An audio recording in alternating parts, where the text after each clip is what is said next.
Chandra warga Jalan Hafaki Usman, Kelurahan 34 Ulu, Seberang Ulu 1 Palembang, ditangkap unit reskrim Polsek Seberang Ulu 1 Palembang.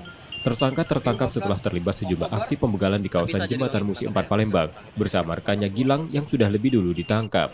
Terakhir tersangka melakukan pembegalan 21 September 2022 lalu di Jembatan Musi 4 dengan merampas barang berharga milik warga dan melukainya dengan senjata tajam.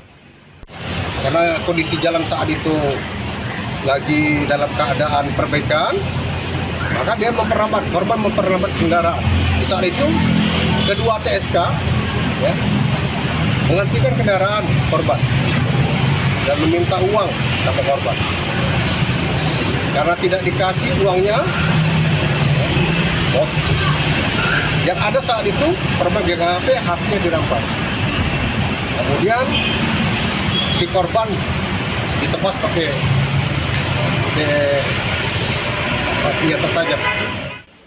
Tersangka yang kini ditahan di tahanan Polsek Seberang Ulu 1 Palembang diancam hukuman 7 tahun penjara. Yudi Kiswanto, Kompas TV, Palembang, Sumatera Selatan.